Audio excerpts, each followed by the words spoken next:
안녕하세요. 반갑습니다. 비트코인 뉴스 팡입니다. 2019년 11월 26일 비트코인 뉴스 전해드리도록 하겠습니다. 여러분들 도움이 되신다면 좋아요, 구독, 댓글 달아주시면 감사하겠습니다. 투자에 관련된 정보들 참고사항일 뿐이고 조언이 아니니 투자하실 때 여러분들 스스로 꼭 판단하시고 결정하시길 바라겠습니다. 자, 금일 다양한 또 비트코인 소식들 가져와 봤고요. 비트코인이 다행히도 이제 반등이 조금 나왔는데 그 부분들 같이 살펴보면서 그 전망들도 같이 이야기 나눠보도록 하겠습니다. 자, 우선은 첫 번째 기사인데요. 비트코인 강한 매수세로 7,200달러를 회복했다라는 소식이고요. 알렉스 크루거 애널리스트인데 비트코인 절대 죽지 않는다라고 트윗에 글을 올렸습니다. 이 부분들 먼저 한번 살펴볼게요. 지금 유명 암호화폐 전문 애널리스트 알렉스 크루거가 자신의 트위터를 통해서 비트코인은 고도의 투자 자산이다 라고 이야기를 하고 있습니다. 가치 저장 수단이 아니다. 비트코인의 가격은 바닥도 천장도 없다. 고수익을 추종하는 투자자들에게 매우 유용한 부분이다. 높은 변동성은 하나의 특징이지 결함이 아니다 라고 평가를 했습니다. 그는 또한 이처럼 은행을 우회할 수 있는 P2P, 개인 간 디지털 자산은 매우 흥미롭다. 비트코인은 절대 죽지 않을 것이다 라고 덧붙이고 있습니다. 그래서 지금 알렉스 크루거가 이야기하고 싶은 건 이제 가치 저장 수단으로서의 이야기보다는 이 변동성이 큰 그 비트코인에 오히려 그걸 그 투자자들에게 강점으로 부각을 시키고 있는 거죠. 고수익을 추종하는 사람들은 이제 높은 변동성은 오히려 좋은 특징이지 결함이 아니다라고 이야기를 하고 있어요. 그래서 뭐 투자 하이 리스크 하이 리턴에 이제 바라시는 분들에게는 좋은 투자가 될 수도 있겠죠. 하지만 이제 초보 투자자들에게는 굉장히 위험한 자산이기도 합니다. 어찌 보면. 그래서 변동성이 크다는 건 수익이 그만큼 높을 수도 있지만 오히려 손실이 높을 수도 있기 때문에 이 부분에 대한 감당을 하실 수 있는 투자자들에게는 유용하겠지만 그걸 감당하기 힘든 초보 투자자분들에게는 굉장히 좀 힘든 투자가 될 수 있습니다. 그래서 그런 부분들에 대해서 여러분들이 유념을 하시면 좋을 것 같고, 알렉스 크루거 같은 경우는 지금 이야기하는 게 이제 아무래도 좀 고수익을 추종하는 전문적인 투자자들에게 유용하다라고 이야기를 하는 것으로 보여집니다. 그래서 단기적으로 내가 좀 그런 투자에 익숙하지 않거나 초보 투자자인 것 같다라고 보신다면 굉장히 조심스럽게 이런 부분들을 바라보셔야 되고, 만약 준비가 안 되셨다면 충분히 공부를 하시고 투자를 하시는 게 훨씬 더 나을 것이라고 저는 생각을 합니다. 자, 그리고 지금 다양한 그 분석들이 지금 하락세에서 뭐 나왔었는데요. 이렇게 이제 장기적으로 긍정적으로 바라보는 그 전문가들도 있고, 원래 이제 이 부분에 대해서 약세를 계속 진행하면서 약세장으로 바라보는 분석가들도 있습니다. 우선 통계학자이자 애널리스트인 윌리 우 같은 경우는 암호화폐 그 비트코인이 4,500달러까지 도달할 것이다 라는 위협이 아직도 남아있다라고 이제 전망을 하기도 했고요. 그리고 암호화폐 트레이더 피터 브란트 같은 경우는 비트코인이 반등하기 전에 5,500달러까지 하락할 것이며 비트코인 가격 지지선은 5,500달러다.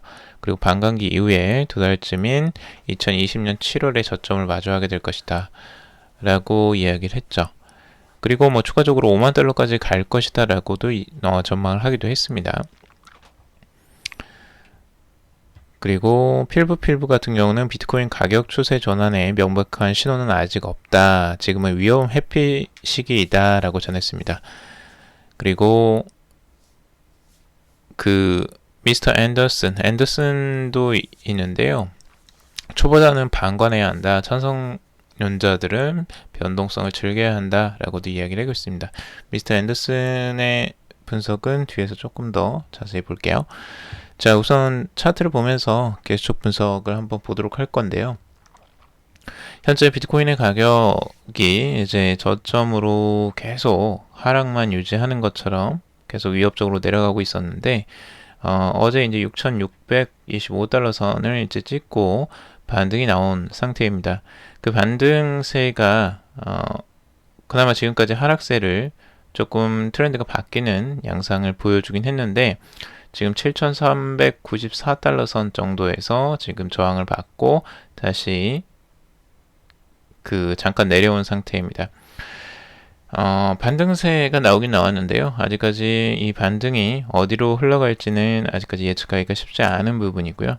이 반등에서 다시 한번 추가적인 하락세가 나올 가능성도 충분히 있습니다. 그래서 조심스럽게 여러분들이 접근하시기 바라고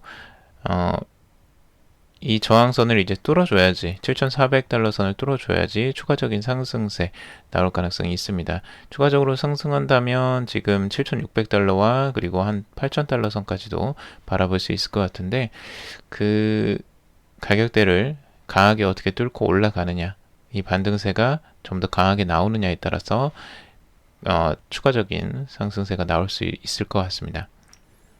그리고 지금 RSI를 보시더라도 지금 거의 최저점 20을 이제 찍었습니다. 20 이하로 떨어졌죠. 4시간 봉으로 봤을 때에는 굉장히 최저점까지 들어갔어요. 그래서 거의 10 이하로 떨어졌는데 그 상황에서 이제 추가적인 지금 반등이 나온 거죠.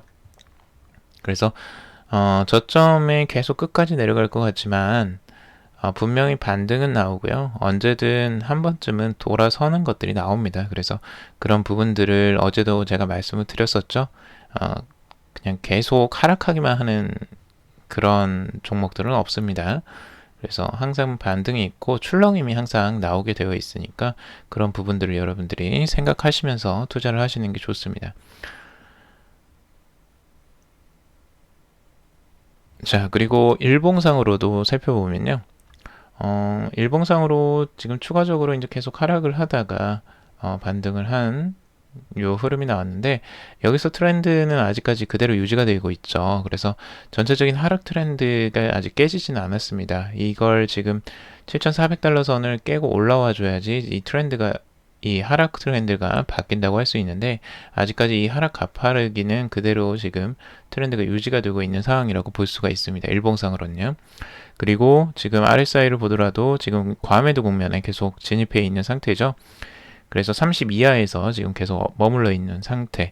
지금 살짝 반등이 나오면서 이게 꺾여서 올라가는 추세를 보여주고 있지만 여기서 이제 이 과매도 국면을 넘어서고 다시 이 안쪽으로 들어갈 수 있을지 이 가격대의 흐름에 따라서 이제 달라질 것으로 보여집니다.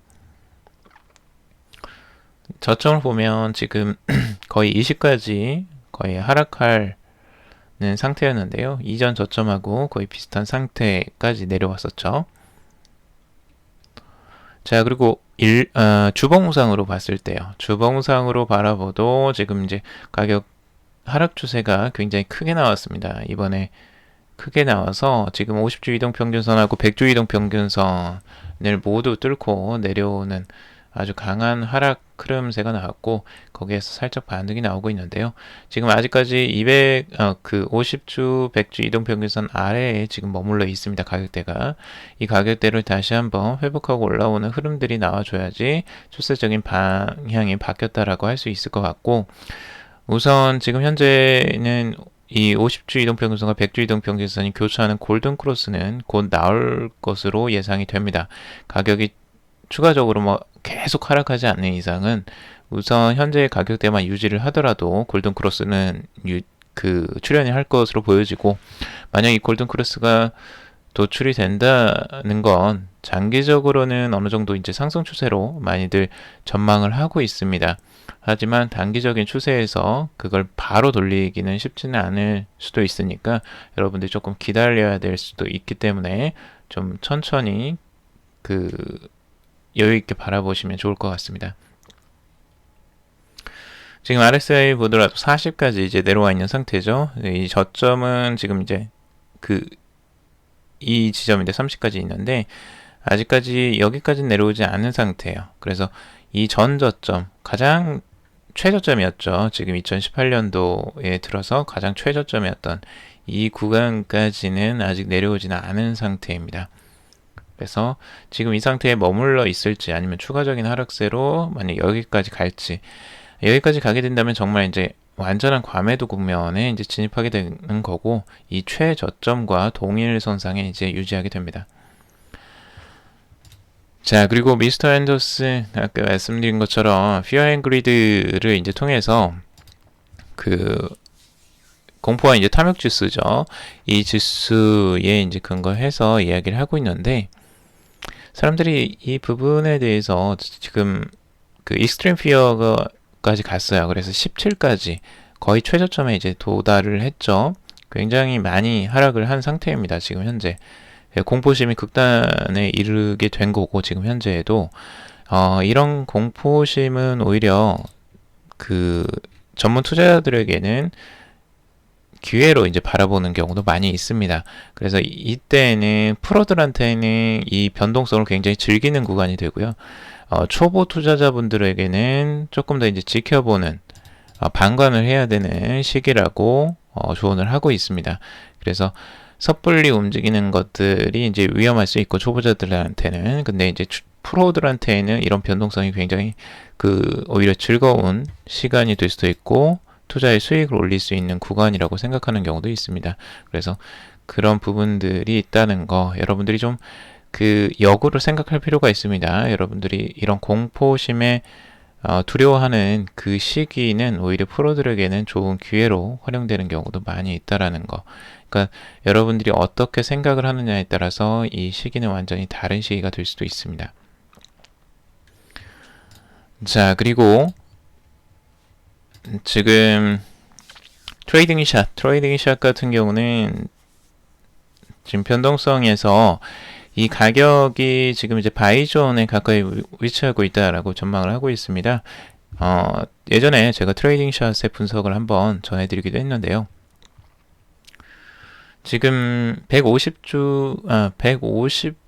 이동평균선하고 그 다음에 200 이동평균선이 이제 이 아래쪽에 있죠. 그래서 이 초록색하고 이 오렌지 라인 이 구간이 과거에도 이 매수 구간이었다고 이야기를 하고 있어요. 그래서 그때 최저점으로 내려왔을 때 딱 이 이동평균선 안쪽으로 들어가는 흐름들이 있었고 이 안쪽이 이제 매수 구간이었다는 거죠. 결과적으로 바라봤을 때.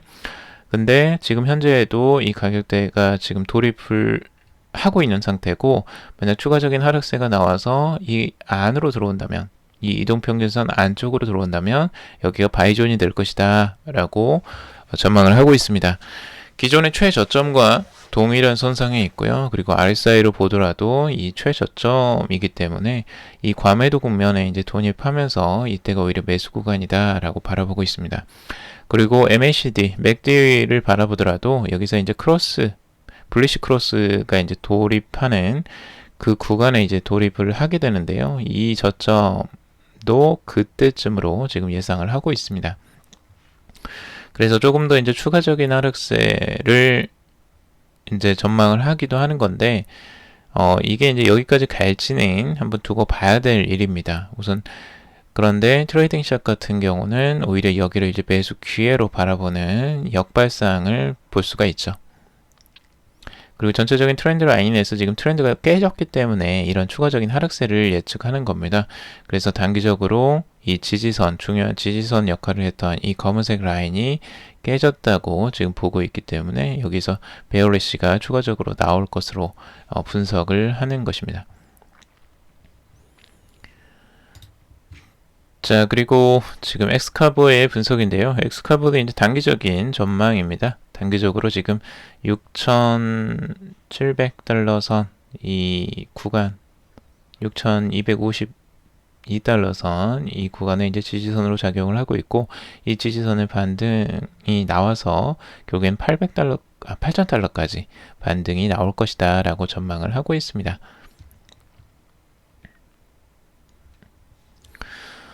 자, 그리고 리플의 임원이 지금 ODL 결제 플랫폼 호주 태국까지 확대를 했다라는 소식입니다.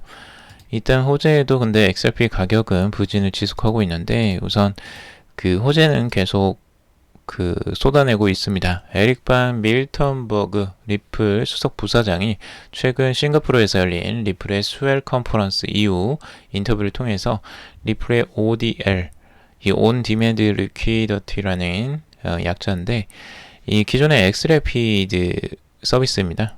이거를 이제 이름을 바꿔서 지금 이렇게 서비스를 운영하는 것으로 보여지고, 서비스의 운영 범위를 오는 2020년에 호주와 태국까지 확대할 계획이다라고 밝히고 있습니다. 그래서 이제 국가적으로 이제 이 서비스가 계속 확대되는 것으로 보여지고, 리플의 공식 사이트를 통해서 리플은 300여 개의 기관 고객을 확보했으며, 리플 내 거래량은 지난해 동기 대비 10배 증가했다라고 하고 있습니다. 또 지난해 리플은 디지털 자산 XRP를 활용한 국제 송금 결제 솔루션 ODL을 출시했는데, ODL은 사용화된 지 1년이 안 되는 시간 동안 머니그램, 고렌스, 비아메리카스, 그리고 플래시 FX, 인터뱅크 페루 등 24개 기관 고객을 확보했다라고 하고 있습니다. 머니그램은 뭐 이런 데 직접 투자를 했죠. 그래서 지난 1월부터 10월까지 ODL 기반 트랜잭션 수는 7배 이상 증가했다라고 밝힌 바 있습니다. 그래서 지금 현재 보면 리플의 300여 기관으로 이제 계속 늘어나고 있죠. 지금 올해 초만 해도 아마 200여 개의 기관 고객을 확보했다라는 소식이 대부분이었는데, 벌써 1년 만에 100개가 거의 늘어난 케이스입니다. 그러니까 지금 계속 이 리플의 ODL을 확대하는 추세, XRP를 활용하는 기관들이 늘어나고 있다라는 부분들은 아주 좋은 시그널이랄 수 있는데, 가격이 여기에 반응을 하지 못한다는 부분이 가장 안타까운 부분이죠. 그리고 기존에 계획했던 5천만 달러 규모의 투자금 중 나머지 2천만 달러의 자금을 국제 송금 서비스 업체 머니그랩에 납입했다라고 합니다. 이를 통해 머니그랩의 신주를 주당 4.1달러에 인수를 했으며, 머니그램이 리플의 ODL 상품을 보다 원활하게 사용할 수 있도록 운영비를 지원할 계획이다라고 하고 있습니다. 이런 부분들, 그러니까 투자를 통해서 이 머니그램에서 이 XRP를 사용하게 만드는 이런 전략이죠. 돈이 많으니까 뭐 이거는 충분히 해볼 수 있는 게임일 수 있을 것 같아요. 그래서 자금을 투자를 많이 하고 거기에 대해서 이 XRP를 활용도를 높이는 그런 전략으로 지금 진행되고 있는 것 같습니다. 자, 그리고 비트코인 7,000달러 붕괴 이유와 전망에 대해서 살펴보고 있는데요. 현재 7,300달러 선 CME 선물갭을 메울까라고 하고 있습니다. 지금 미디어 쿨링 텔레그래프에서 전망하기로는 비트코인은 현재 지난주 같은 시점에 비해 20% 이상 하락한 상황이다. 그리고 비트코인 황소가 6,500달러를 지지하지 못하면 2,500달러까지 하락할 수도 있다라고 분석을 하기도 했는데요. 이 가격 하락 원인에 대해서 중국 당국의 통상적인 암호화폐 거래소 단속에 더해 미국 투자자들이 연말 세금 의무에 대한 부정적인 실적을 기록하기 위해 의도적으로 시장을 낮추고 있다라고 설명을 하고 있습니다. 그래서 세금 이제 납부적인 부분들이 아무래도 이제 부담이 되기 때문에 오히려 의도적으로 시장을 낮춘 게 아니냐라는 그런 설명도 있는데요. 뭐 그거에 대해서는 의견이 분분할 수 있고, 이건 사실 확인이 좀 어렵기 때문에 추측성이라고 좀 볼 수가 있고요. 현재 7,300달러의 시카고 상품거래소 선물 갭을 메우기 위한 단기 가격 상승이 예상된다라고 하고 있습니다. 그래서 선물은 항상 이제 오픈하는 시점이 이제 다르기 때문에 갑자기 비트코인이 떨어지거나 올라가면 그 갭이 생깁니다. 그래서 그 갭을 보통은 가격을 메운다라고 이야기를 하는데, 그래서 이제 가격 상승, 추가적으로 가격이 갭으로 떨어졌기 때문에 그 갭을 메울 것이다라고 전망을 하는 것으로 보여집니다. 자, 그리고 네덜란드 암스테르담 증권거래소 트레이더 출신인 암호화폐 애널리스트 크립토 마이클 같은 경우는 이날 트위터를 통해서 지금 어떤 움직임이 있든 앞으로 몇 년 동안 비트코인은 거시적으로 안 되는 수익성 높은 자산 중 하나다라고 이야기를 하고 있습니다. 비트코인 가격이 6,200달러에서 6,500달러 선에서 바닥을 친다면 만족할 것이다 라고 이야기를 하고 있습니다. 자, 그리고 구글 트렌드 비트코인 가격과 상관없이 높은 검색 순위를 기록하고 있다라는 소식입니다. 비트코인 가격이 올해 5월 이후 최저 순위로 떨어진 가운데 이번 급락 소식이 많은 사람의 새로운 관심을 불러일으킨 것으로 보이고, 구글 트렌드 데이터에 따르면 지난주 동안 비트코인과 관련된 용어의 관심도가 눈에 띄게 증가했다라고 하고 있습니다. 이번 데이터 상승은 비트코인 관심도가 1만 달러에 가까웠던 10월 말 이후 가장 높은 검색 순위를 기록하고 있다라고 하고 있는데요. 나라별 순위로는 나이지리아, 남아프리카, 가나 등 아프리카 상위 3곳에서 형성되고 있으며 오스트리아와 스위스가 상위 5위에 차지한 것으로 나타나고 있습니다. 용어에서 이제 그 비트코인 검색에서 차지하는 게 지금 비트코인 반감기라고 합니다. 그만큼 비트코인 반감기에 대한 관심도가 높은 것으로 나타나고 있고, 보통은 전망하기로는 비트코인 반감기를 기점으로 해서 그 암호화폐의 상승이 일어날 것이다 라고 이제 많이들 전망을 했는데, 오히려 지금 단기적으로는 가격이 하락하고 있죠. 그래서 변동성이 항상 있다라는 거, 비트코인 반감기가 기다려지는 가운데에서도 계속 이 변동성은 추가적으로 키울 가능성이 높아 보입니다. 계속 이걸 이제 떨어뜨리기 위한, 그러니까 초보 개인 투자자들을 계속 떨어뜨리기 위한 전략일 수도 있죠. 이렇게 흔들면 개인 투자자들은 참기가 굉장히 힘든 부분이기 때문에 그런 전략들도 아마 있을 것으로 보여집니다. 자, 그리고 피터 부트렐이 이더리움의 이스탄불 업데이트는 초당 3,000건 거래 예정이다 라고 하고 있습니다. 이더리움의 창시자인 피터 부트렐이 이더리움의 이스탄불 업데이트가 성공리에 마무리되면 이더리움은 초당 3,000건의 거래를 처리할 수 있다 라고 주장을 했습니다. 피터 부트렐은 이더리움의 로드맵 중 가장 중요한 프로젝트 중 하나인 이더리움 2.0의 업데이트인 이스탄불이 성공리에 마무리된다면 이더리움의 블록체인 스마트 계약 플랫폼은 초당 3,000건의 트랜잭션을 처리할 수 있을 것이다 주장하고 있고요. 이 버전은 지금 2019년 12월 초에 출시될 예정이라고 합니다. 그래서 비탈릭 부트렐은 이더리움 암호화폐 공간이 직면한 가장 까다로운 문제 중 하나가 트랜잭션 속도라고 말한 바가 있는데, 이 속도가 훨씬 더 이제 빨라지는 거죠. 그래서 이 확장성도 같이 증가하는 요인이 될 수 있을지 한번 기다려보고 지켜보고 기대를 한번 해봅니다. 자, 그리고 바이낸스 기관 투자자 92%가 암호화 자산 거래소에 보관을 한다라는 소식입니다. 보통 이제 지금 바이낸스에서 기관 시장 인사이트 보고서를 발간을 했는데요. 여기에 보면 기관 투자자들을 지금 그 설문조사를 했습니다. 여기에 이제 금융산업과 관련된 사람들이 이제 대부분이라고 하는데요. 지금 설문에서 10만에서 2,500만 달러 이상의 암호화 자산을 보유한 기업, 펀드, 기관 등 76개 대형 투자처가 참여를 했다고 합니다. 여기에서 이제 가장 많이 하는 투자 전략이 극초단타 매매가 35.5%, 기술적 분석이 25%, 시장 조성이 19.7%라고 답했다고 하고요. 가장 선호하는 스테이블 코인은 높은 유동성 및 시가총액을 가진 테더를 꼽혔다고 합니다. 그리고 높은 보안 위험에도 불구하고 많은 기관 투자자들이 암호화 자산을 거래소에서 관리하는 것으로 확인됐다라고 하고 있습니다. 그래서 아무래도 이제 바이낸스가 거래소이기 때문에 또 거래소 보관을 좀 부각을 시킨 게 아닐까라는 생각도 들긴 합니다.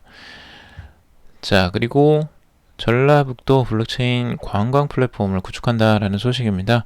전주 한옥마을에서 전북코인으로 결제를 할 수 있게 만든다고 하는데요. 부산이 이제 블록체인 특구로 지정이 됐는데, 이렇게 이제 지방마다 블록체인 기반으로 해서 전자화폐를 발행하고 실제 이 화폐들을 그 지역 내에서 활용할 수 있게, 지역 화폐로서 활용할 수 있게 하려고 하는 것으로 보여집니다. 지금 전북도는 22일 블록체인 기반 전라북도 스마트 투어리즘 플랫폼을 구축했고 2020년 시범 운영을 위한 막바지 준비에 박차를 가하고 있다라고 밝혔습니다. 전라북도 이제 스마트 투어리즘 플랫폼 사업은 전주 한옥마을과 남부시장 청렴몰 내에서 사용할 수 있는 블록체인 기반 전자화폐인 전북코인을 개발하고 그 사물 인터넷을 활용해서 실시간 관광 정보를 제공하는 서비스라고 합니다. 지역 내에서도 이렇게 이제 블록체인과 암호화폐를 활용해서 실제적인 지역 경제 활성화를 위해서 노력을 하는 것으로 보여지는데요. 이거는 아마 전국적으로 활용이 되지 않을까라는 생각이 듭니다. 서울에서도 지금 이제 뭐 추진을 하고 있는 부분들이 있고, 전북도 있고, 지금 부산도 있죠. 그래서 각자 지역마다 이런 코인들이 이제 발행이 될 것으로 보여지고, 많이 활성화가 됐으면 좋겠습니다. 지역 경제에도 많이 도움이 되고, 블록체인을 활용하는 이 시기가 전국적으로 늘어난다면, 우리나라에도 많이 도움이 될 것으로 보여지고, 암호화폐 활성화에도 훨씬 더 큰 도움이 될 것으로 보여집니다. 자, 그리고 JP모건 자동차 담보대출에 프라이빗 블록체인 도입을 실험했다라는 소식입니다. 지금 JP모건에서 적극적으로 지금 블록체인 기술과 암호화폐 기술을 활용하는 것으로 보여지는데요. 지금 JP모건 산하 자동차 파이낸스 부분인 체이스 오토가 분산 원점 기술을 활용해서 매입자금 융자 관리 시스템 특허를 출원했다라는 소식입니다. 매입자금 융자는 판매될 때까지 상품을 담보로 자금을 빌리는 방식을 말하는데요. 자동차 대리점은 재고 차량을 담보해서 자금을 조달할 수 있다라고 하고 있습니다. 그러니까 자동차를 담보해서 이제 대출을 받는 건데, 기존에는 이런 시스템이 굉장히 복잡한 절차들을 거쳐야 했고, 실제 그리고 차량을 한 대를 가지고 뭐 여러 곳에서 대출을 받는 이런 부도덕한 일들이 일어나기도 했다고 합니다. 근데 그런 부분을 이 블록체인 분산 원점 기술을 이용해서 원천 차단할 수 있기 때문에 도움이 많이 될 것으로, 그리고 부가적인 이런 과정들을 다 이제 생략할 수 있다라고 하기 때문에 도움이 많이 될 것으로 보여집니다. 전국적인 산업에서 이제 블록체인 기술들이 차츰차츰 넓혀져 가는 양상들을 이런 기사를 통해서 알 수가 있는 것으로 보여집니다. 자, 오늘 여기까지 정리를 해봤습니다. 여러분들 도움이 되셨길 바라고요. 도움이 되셨다면 좋아요, 구독, 댓글 달아주시면 감사하겠습니다. 투자에 관련된 정보들은 참고사항일 뿐이고 좋으니 아니니 투자하실 때 여러분들 스스로 꼭 판단하시고 결정하시길 바라겠습니다. 오늘도 방송 들어주셔서 정말 감사합니다.